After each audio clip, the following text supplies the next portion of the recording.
Hey cats, it's Eddbud here, the man with the midsole Midas touch. Examining today a shoe from Brooks. This is their more maximally cushioned cousin to the Hyperion. This is the Hyperion Max. More midsole stack here, but does that equate to more fun? Let's find out.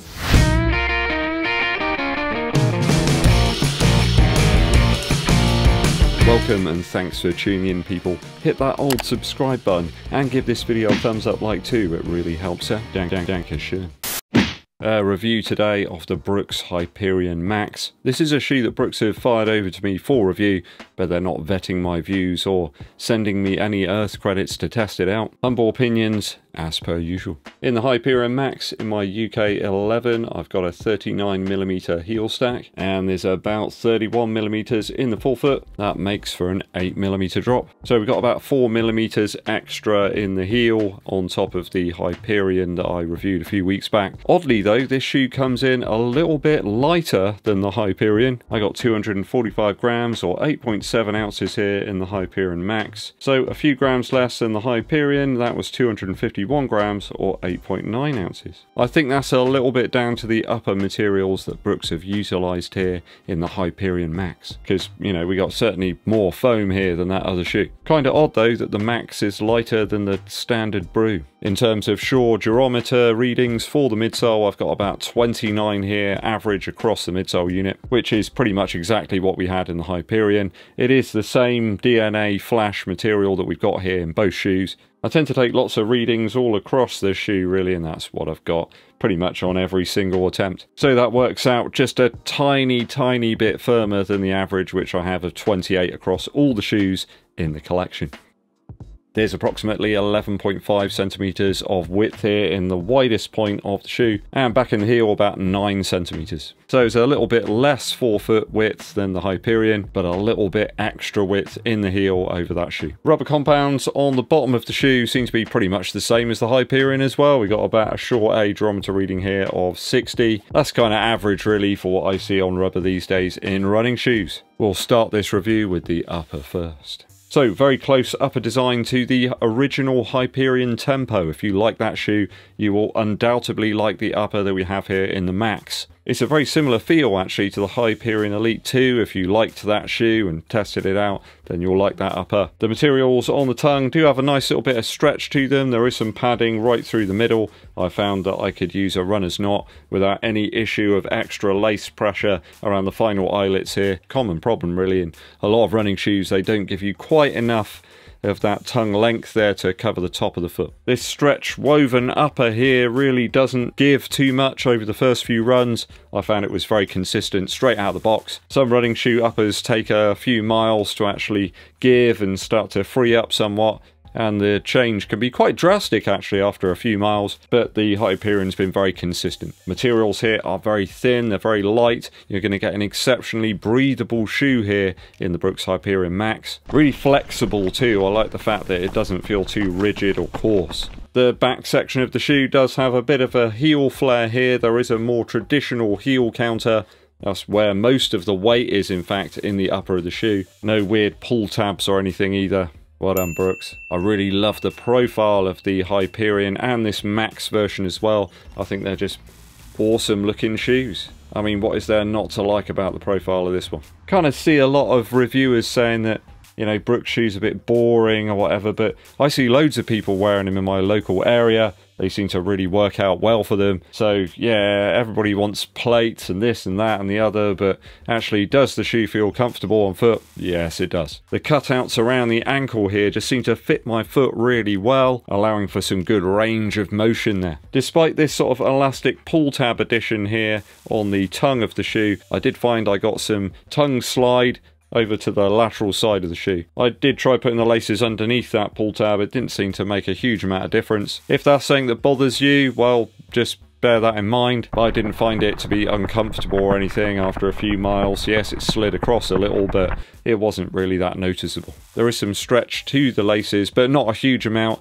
I do remember the original ones in the Hyperion Tempo were exceptionally stretchy. These are a little bit firmer and they help you to dial in the lockdown across the top of the foot without too much bother. I'm finding the materials to be really soft, really forgiving, very comfortable upper. Ideal, in fact, for running around in the current temperatures that we have here in the UK, which are on the warmer side. So after my initial runs, I can't help but give it a 2.8 out of 3, only lowered a bit by that tongue slide. I would suggest though, those runners who wear through the uppers of their shoes quite quickly will probably do that in this shoe. It is a very light material that they've utilised, so perhaps look at some other options there. But you can't have everything, can you? The upper materials here are super light, very airy and breathable, so you've got to go one way or the other.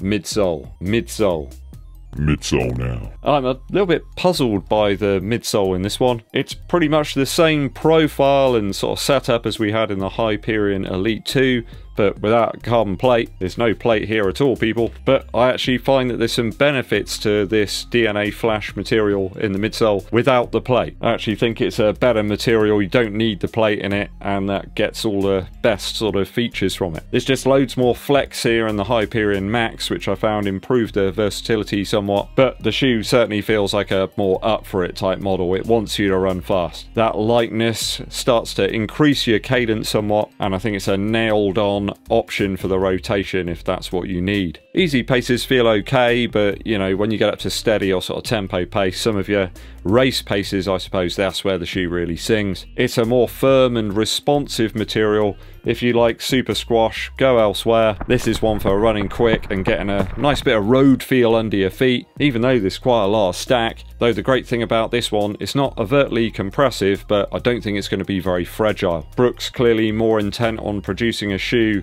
that will last the test of time, a reliable product that you don't have to send back after a couple of runs because the midsole's sort of torn and ripped up. Now, Brooks are talking about this rapid roll technology here. What I think they're meaning is this very prevalent sort of heel bevel here. It's certainly present on foot. It really made me want to up that cadence level and speed. It really does promote a nice smooth transition. It's not perhaps as aggressive as something that we see in the Mizuno Wave Rebellion Pro, but it's certainly a similar vibe. Just get a better shot of it on camera there. You can see it really is quite aggressive here. It almost feels like the shoe is kind of staying out the way of my natural stride, a bit like that noticeable bevel on the Adios Pro 2 or 3, or even the Boston 12 as well. Just makes the landings a little bit more smooth in the way that I run. Taking the shoe up to half marathon pace felt really nice. I managed to achieve that speed bang on in the middle of my aerobic sort of effort level. Really great to see that. I think the heart rate's probably round about the best it's ever been at some of these paces. Again, it just reminds me of how great the DNA Flash material underfoot seems to work for me. I would suggest to you, if you do pick up one of these shoes with this type of midsole, that there is a period of break-in that you're going to need. Don't expect instant squash and sort of softness here. Does need a little bit of development time, so get yourself in the dark room, but I think it will last a little bit longer than some of the other super foams that we've got around these days. I mean, I think this thing's going to be vastly more durable than some of the Peba based foams, and in line perhaps with something like the Puma Nitro series, which I really enjoy as well. So yeah, nitrogen seems to be a good thing for my running shoes. So overall, up to this point, I think I'll give it a 2.8 out of 3 for the midsole.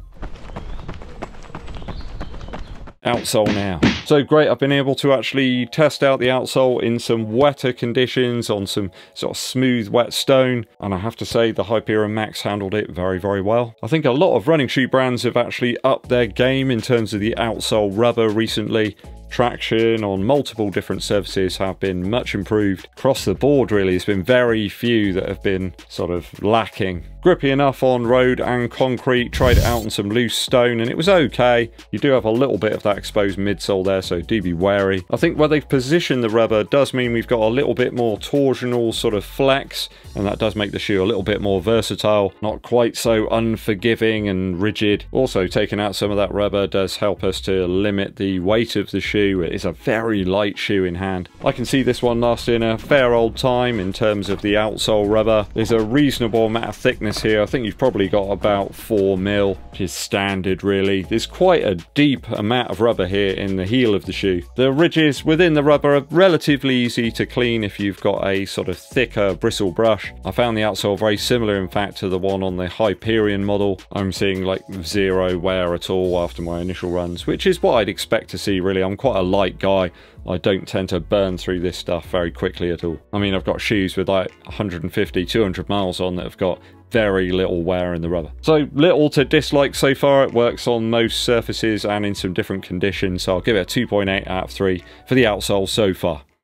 Value now. I have seen this shoe discounted already after a few months of release, down to about £112 actually for some limited size runs. Those Start Fitness seem to have it about 140. I think that's a really great price for what you're getting in the shoe. If you don't want a plate in your high tempo shoe, you want something with a little bit more bounce and something that's super light as well. I mean, it's light enough you could probably race in this without a problem. You know, when I get shoes that are coming in like 350, 360 grams in my size, you know, this is a clear like 120 grams less. That is really noticeable on foot. Anybody that says it's not, well, okay, but to me as a light runner, I like my shoes light, and this one fits into that category. I think I prefer this shoe over the Hyperion model. There's just a little bit more stack there. I really like that beveled heel, and of course the upper I think is the key element here. It's just very breathable. There's hardly anything there. Just reminds me of the original Hyperion. It could come in handy perhaps if you're a runner who operates in a much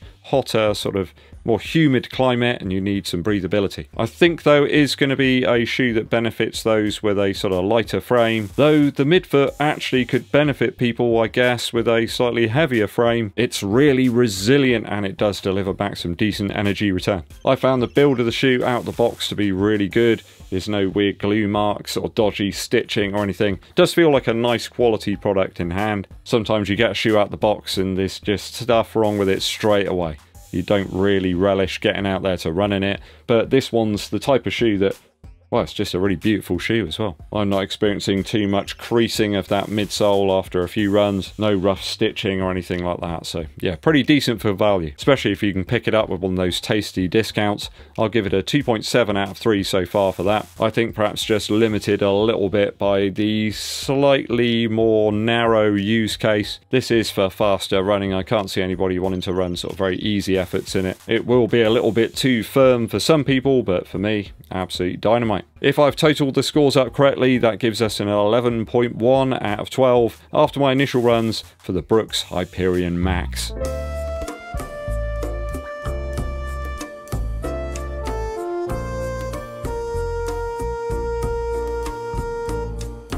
Overall, this is a really super steady paced, high speed tempo trainer, which could actually double as a race shoe if you needed it to. Are you thinking about picking up the Hyperion Max, or have you been running in it? Are you a Brooks fan? Let me know in the comments below.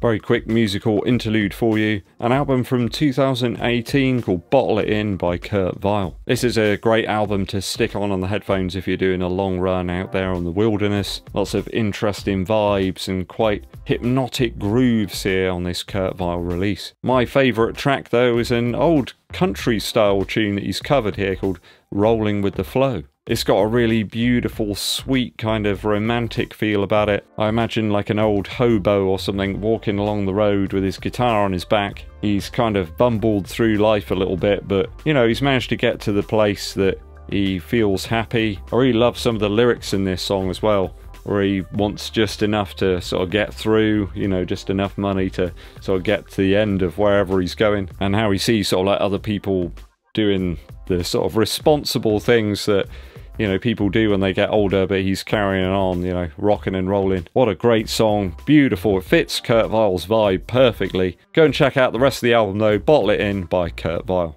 Thanks for tuning in, people. Remember, if you haven't done so already, to hit that subscribe button. Also, click the bell for notifications too. Give this video a thumbs up, like, and share it with your running buddies. My name's Eddbud, and I'll be seeing you.